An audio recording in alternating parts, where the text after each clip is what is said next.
बच्चों इस सर्किट को देखो। तो अब इस सर्किट में क्या है कि ये इनिशियल सिचुएशन है, ठीक। अब इसमें ऐसे पूछ सकते हैं कि सब ये जब स्विच क्लोज कर देंगे तो आप बताइए कि ओवरऑल कितना हीट जनरेट हुआ। स्विच क्लोज कर देंगे तो बताइए कि फाइनल चार्ज कितना हुआ।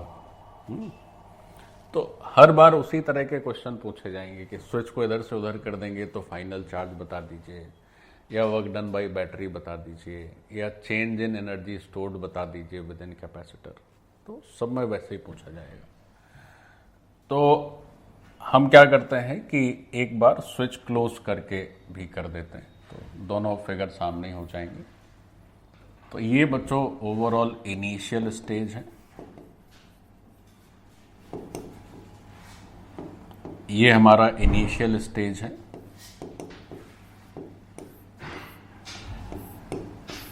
तो पहले इनिशियल स्टेज में कर लेते हैं, चलो उसके अच्छा चलो बगल बगल ही कर देते हैं। फाइनल स्टेज क्या है? फाइनल स्टेज में ये जो स्विच है वो क्लोज हो गया है।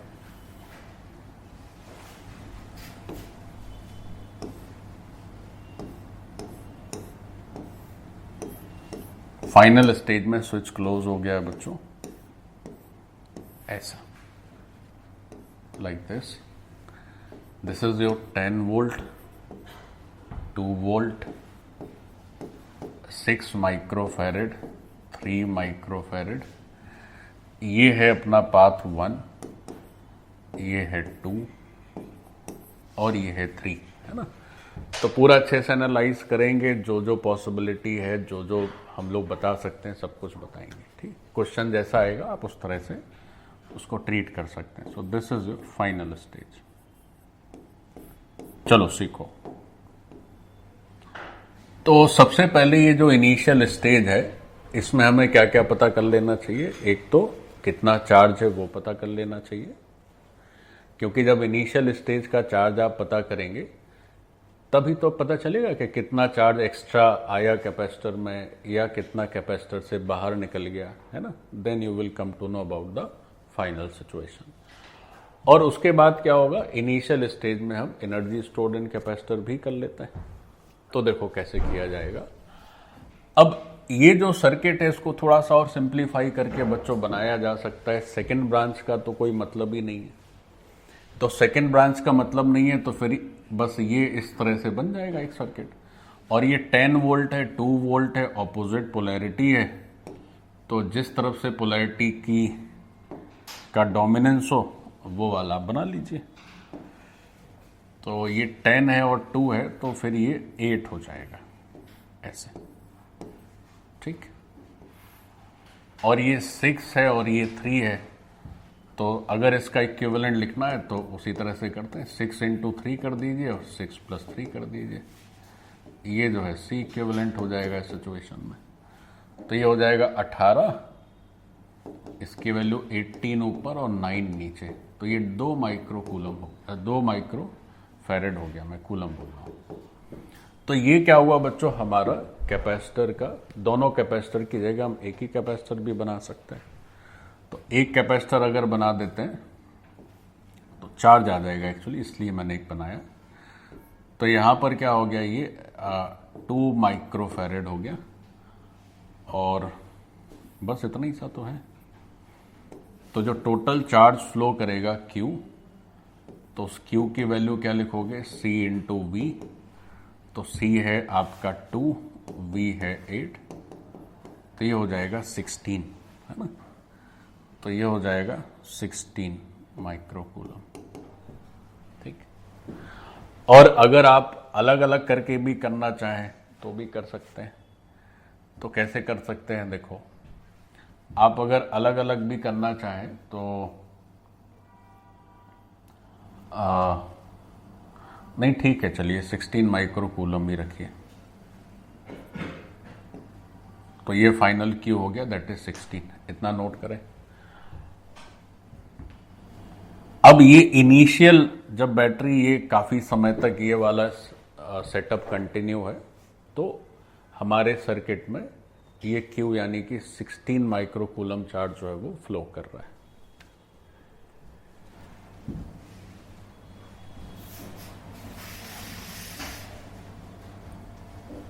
ड्रॉ कर लो।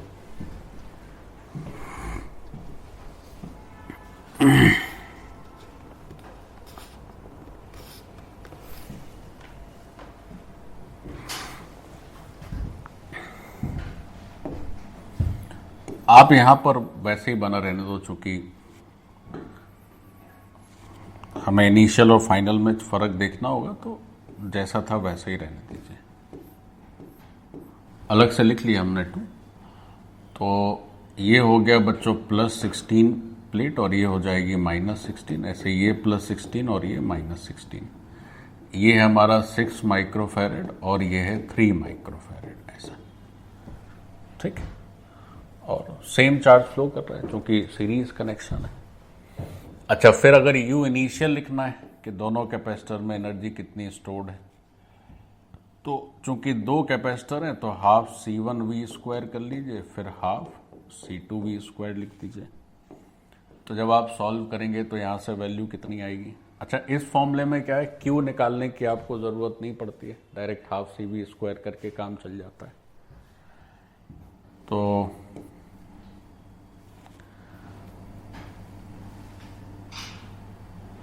अब देखो एक बात और समझो, जैसे बच्चों ऊपर देखो गौर से।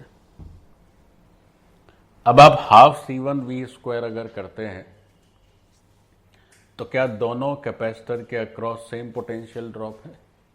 नहीं, क्योंकि अब इन दोनों को मिला के ना 8 वोल्ट का पोटेंशियल ड्रॉप है। तो अगर एक कैपेसिटर होगा, जैसे मान लीजिए आप करके देखें, है ना, थोड़ा आपको ये भी क्लियर हो जाए कि सही लिखा है कि गलत लिखा है।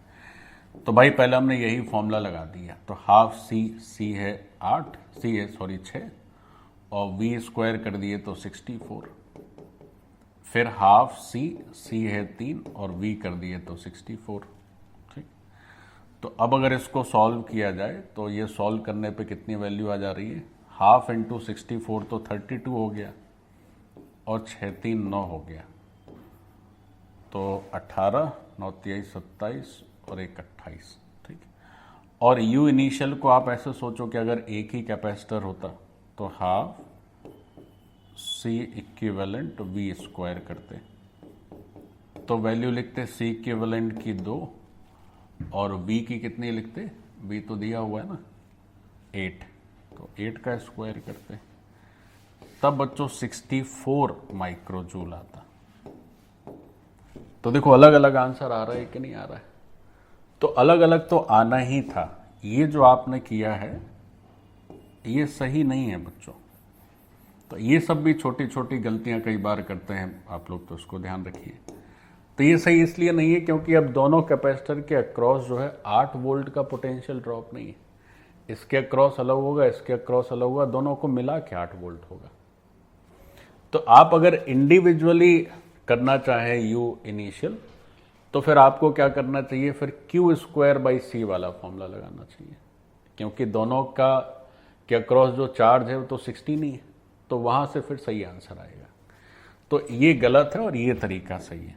तो U इनिशियल हो गया 64 माइक्रोजूल।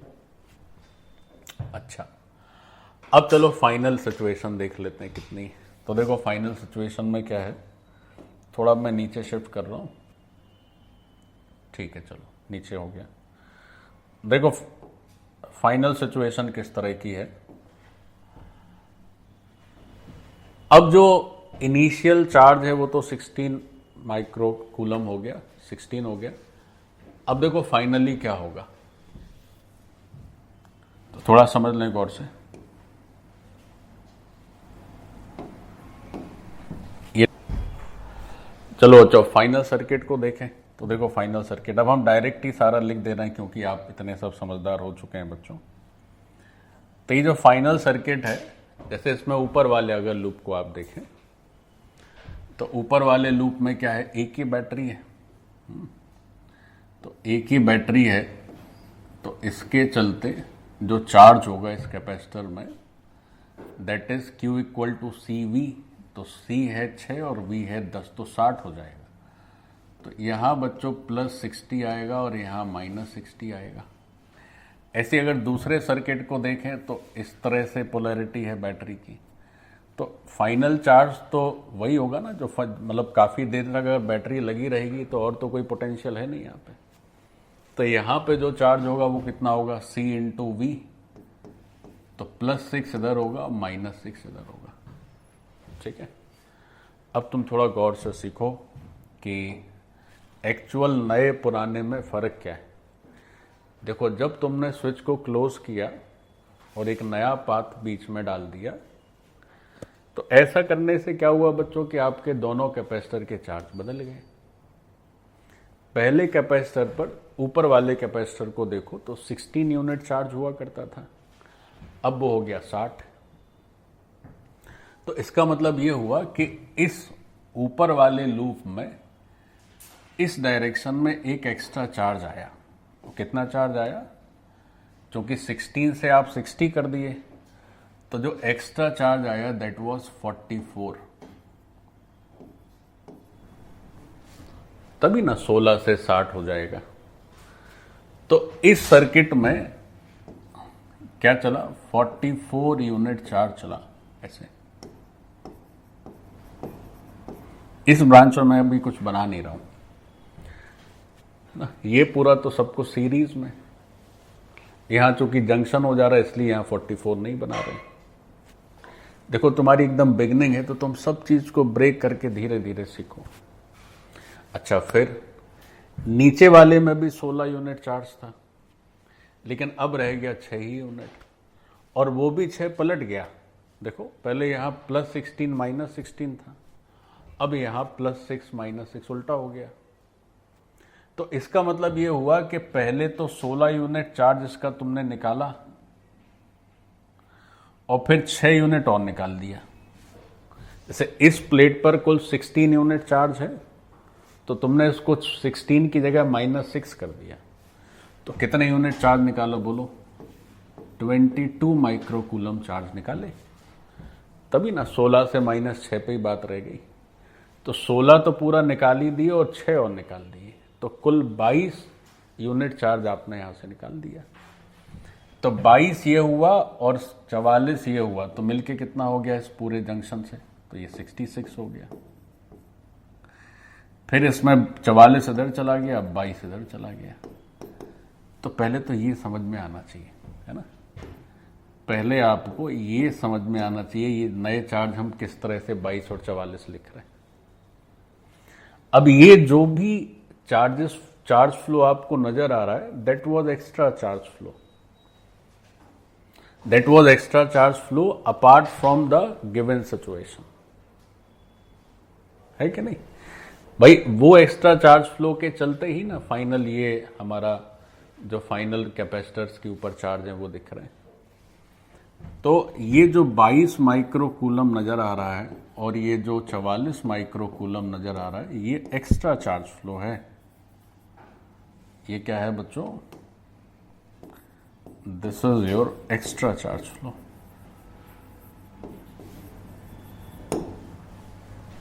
हो गया डन। अब चलिए, ये एक्स्ट्रा चार्ज फ्लो तो हो गया, तो और कुछ करना है क्या?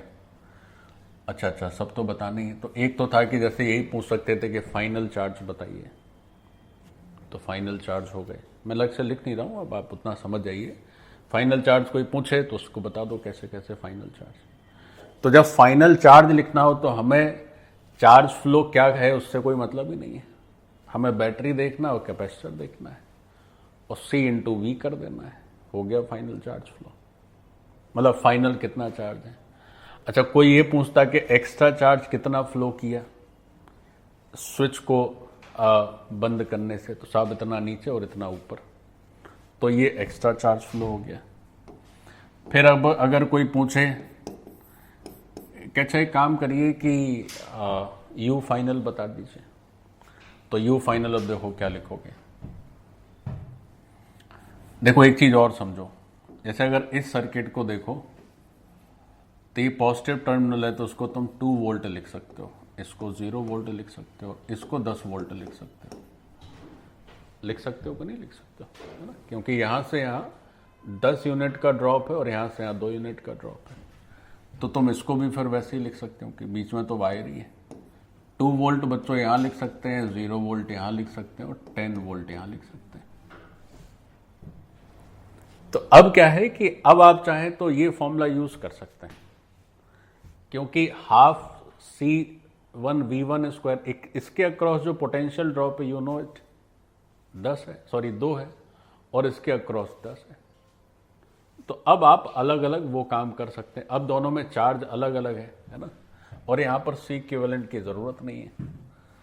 तो जैसे कोई पूछे, अच्छा चलिए साहब यू फाइनल लिखिए, तो यू फाइनल क्या लिखोगे, हाफ C1V1 और हाफ C2V2। तो C1 is how much 6, V1 is how much 10, फिर half C2 is 3 and V2 कितना हो गया, 2, ऐसे। तो यहां से क्या हुआ बच्चों, ये यू फाइनल निकल आया अपना। तो यू फाइनल की वैल्यू जो भी आए अपना कैलकुलेट करके लिख लेना, है ना, इतने माइक्रो जूल हो गया। अब कोई अगर आपसे पूछे कि अच्छा वर्क डन बाय बैटरी बता दीजिए, तो देखो वर्क डन बाय बैटरी कैसे लिखोगे, सब लोग सीखो। अब देखो भाई 2 बैटरीज हैं, तो ऊपर वाले सर्किट में बैटरी की जो पोलैरिटी है उसी के अक्रॉस, जो उसी के अलोंग या उसी के अकॉर्डिंग चार्ज फ्लो हो रहा है कि नहीं हो रहा है। तो ऊपर वाली बैटरी भी पॉजिटिव वर्क डन कर रही है, और जो नीचे वाली बैटरी है वो भी पॉजिटिव वर्क डन कर रही है। यानी इस बैटरी के आने से एक्स्ट्रा 44 यूनिट चार्ज फ्लो हुआ और इस बैटरी के आने से एक्स्ट्रा 22 यूनिट चार्ज फ्लो हुआ, और दोनों चार्ज फ्लो उनकी पोलैरिटी के अनुरूप ही हैं। यानी जैसा वो चाहती थी वैसा ही चार्ज फ्लो उन्होंने कराया। तो उसका मतलब ये हुआ कि नई बैटरी के ऐड करने से, या ऐसे कह लें कि स्विच के ऑन करने से, दोनों बैटरी का वर्क डन कैसा है, पॉजिटिव है कि नहीं। अगर बैटरी की पोलैरिटी के विपरीत चार्ज फ्लो हो तो बैटरी का वर्क डन कैसा होता है, नेगेटिव। तो अब अगर हमें इसको लिखना है तो चलो लिखो, वर्क डन लिखो बच्चों। वर्क डन लिखो, कैसे आएगा देखो यार, ऊपर चला जा रहा है तो मैं दिमाग में रख लेता हूं सर्किट। 10 और 44 है, 2 और 22 है, ठीक है। तो अब अगर वर्क डन बाई बैटरी लिखा जाए तो Q इंटू V, तो 44 इंटू 10 और 22 इंटू 2, ठीक है। तो वर्क डन बाई बैटरी, दोनों बैटरी का वर्क डन पॉजिटिव है। इसको कोई ऐसे भी समझ सकता है, एक है बैटरी 1 और एक है बैटरी 2, दोनों के दोनों वर्क डन कैसे हैं बच्चों, पॉजिटिव है, ठीक है। तो ये जो भी आएगा ये वर्क डन बाई बैटरी हो गया। फिर अब अगर पूछा जाए कि हीट जनरेटेड बता दीजिए साहब, अच्छा यहां पे लिख लो, एक चीज लिख लो, वर्क डन बाई बैटरी में एक छोटी सी बात लिख लो। क्या लिख लो कि इस तरह से बना लीजिए, ऐसे मान लेते हैं ये V है और ये Q है, ठीक है। तो यहां पे WV लिखोगे तो क्या लिखोगे, Q इंटू V। एक और बना लीजिए, ये V है और ऐसा है, तो यहां W इंटू V लिखोगे तो क्या लिखोगे, माइनस Q इंटू V, ठीक, ऐसे लिख लो। तो अगर बैटरी के हिसाब से चार्ज चल रहा है तो पॉजिटिव वर्क डन, उल्टा चल रहा है तो नेगेटिव वर्क डन, ऐसे लिख लीजिए, है ना, बिल्कुल आराम से लिखिए, take your time. So this is Q, so work done by battery is minus QV। अच्छा फिर हाँ, अब क्वेश्चन में एक और क्वेश्चन पूछ सकते हैं सारे प्रॉब्लम्स में कि साहब पूछेंगे हीट जनरेटेड बता दीजिए साहब। तो अगर ये पूछा गया कि हीट जनरेटेड क्या होगा, तो आप लिखेंगे work done by battery WB minus delta U, या WB minus U final minus U initial. तो डब्ल्यू बी कितना है भाई? अब डब्ल्यू बी मैंने एग्जैक्टली कैलकुलेट तो किया नहीं है, जो भी ऊपर से कैलकुलेशन आएगी उसके हिसाब से वैल्यूज रख देना, है ना। जो भी कैलकुलेट करोगे डब्ल्यू बी की वैल्यू, यू फाइनल की वैल्यू, यू इनिशियल की value, you need to replace all those values to get the heat generated. तो ये हीट क्यों जनरेट हुई? क्योंकि आपने स्विच को ऑन कर दिया, है ना, आपने सर्किट को चेंज कर दिया, तो हीट जनरेटेड आ जाएगा ऐसे। तो आज की सेवा यहीं समाप्त करते हैं। तो ये स्विचिंग ऑन कैपेसिटर के अच्छे क्वेश्चन हो गए। कुछ और क्वेश्चंस भी हैं, इसको हम लोग नेक्स्ट क्लास में करेंगे, है ना। तो एक क्लास और लेंगे तो ये स्विचिंग ऑन ऑफ वाला सिस्टम हो जाएगा कंप्लीट।